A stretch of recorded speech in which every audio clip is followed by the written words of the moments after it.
भगवान श्री कृष्ण की एक अद्भुत भक्ति कथा। वृंदावन की पावन धरती पर जब जब बांसुरी की मधुर ध्वनि गूंजती थी, तब तब ऐसा लगता था मानो स्वयं ईश्वर धरती पर उतर आए हों। वो बांसुरी बजाने वाला कोई और नहीं, नटखट नंदलाल श्री कृष्ण थे। कृष्ण का बचपन केवल लीलाओं से भरा नहीं था, बल्कि वो भक्ति, प्रेम और विश्वास की सबसे सुंदर मिसाल था। एक दिन की बात है, वृंदावन में भयंकर सूखा पड़ा। न वर्षा हो रही थी, न फसल उग रही थी।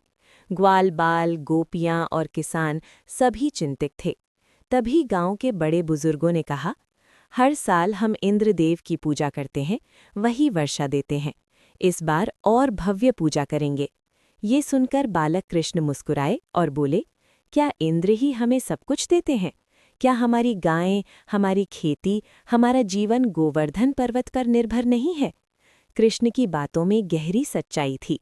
उन्होंने कहा, हमें उसी की पूजा करनी चाहिए जो प्रत्यक्ष रूप से हमारा पालन करता है।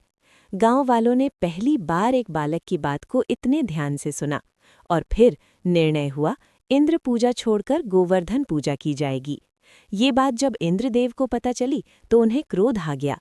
उन्होंने सोचा, एक छोटा सा बालक मेरा अपमान कर रहा है। क्रोध में आकर इंद्र ने भयंकर वर्षा शुरू कर दी। आसमान से जैसे जल प्रलय बरसने लगा। पूरा वृंदावन डूबने लगा।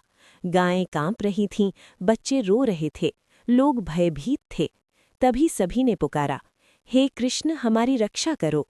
और उस क्षण जो हुआ वो इतिहास बन गया।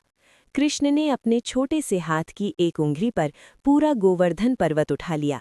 7 दिनों तक, 7 रातों तक कृष्ण पर्वत को ऐसे थामे रहे जैसे वो कोई भारी वस्तु नहीं बल्कि एक फूल हो।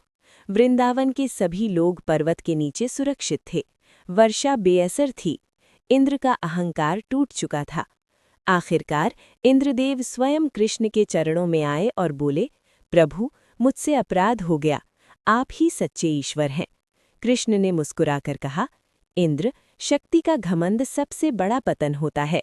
सच्ची भक्ति वही है जिसमें अहंकार न हो।